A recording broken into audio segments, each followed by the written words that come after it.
Alright guys, I'm going to try this again because my other video, it just recorded my voice and not what I was showing y'all.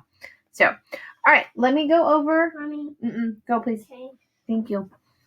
Alright, let me go over the nervous system real quick, which is the electrochemical communication network of your body. Okay, your nervous system is made up of two parts. You have your central nervous system and your peripheral nervous system.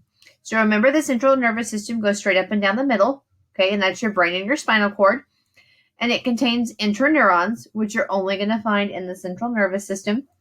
And that's what's going to receive information and send information out. Okay, so just associate interneurons with like the internal part of your body, which is your brain, which has all your neural networks, and your spinal cord. And the function of your spinal cord is to connect your brain to your peripheral nervous system, or PNS. Okay, so make sure we know CNS is central and PNS is peripheral nervous system. All right, your peripheral nervous system, which is all the outside stuff, right? So all the other parts of your body that are going to have to move, okay? It gets divided and then divided again. So your peripheral nervous system is made up of your autonomic nervous system and your somatic nervous system. Okay, your autonomic nervous system is what controls all of the involuntary movement of your bodies. So like when you blink and you don't think about blinking, when you breathe, it's going to control your heartbeat, your lungs, your glands, your muscles, organs, okay? All of this stuff. So remember, autonomic is automatic. Then your somatic nervous system is sometimes, this is controlling your skeletal muscles, all of your voluntary movement, and that is the sometimes part of how your body works. Okay. So looking at our somatic nervous system, it's going to be responsible for sensory input and motor output. Sensory input, you're going to have afferent nerves that are going to carry sensory input into your body, okay, through the afferent nerves. So you have like the sensory neurons carry it through the afferent nerves. It's going to go to the interneurons. Then it's going to send information back through the efferent nerves, and then you're going to have motor output. And I'll go over this again here in a second.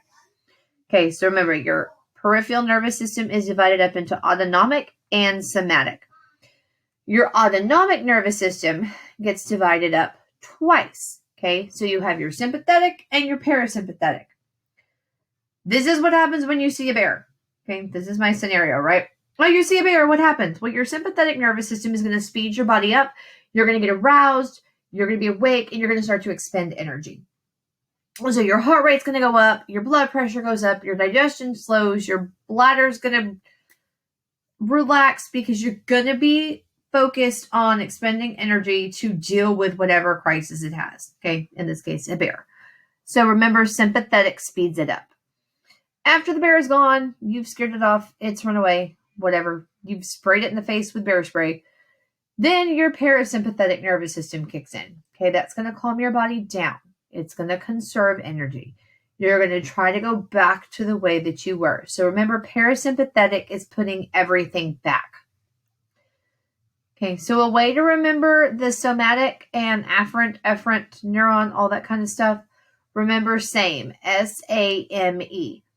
So sensory neurons travel through your afferent nerves, and that carries information to your central nervous system. Motor neurons travel through efferent nerves, and they carry information back from your central nervous system. All right, real quick, endocrine system, again for the second time. Tonight has not been my night for technology, guys.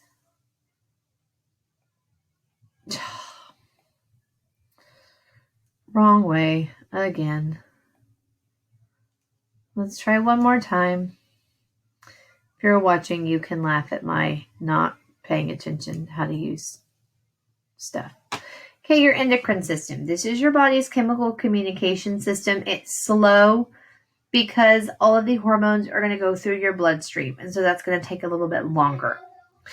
right, so looking at endocrine system, you have your pituitary gland, which is your master gland that controls everything, and it regulates growth, and it's going to produce the hormone oxytocin.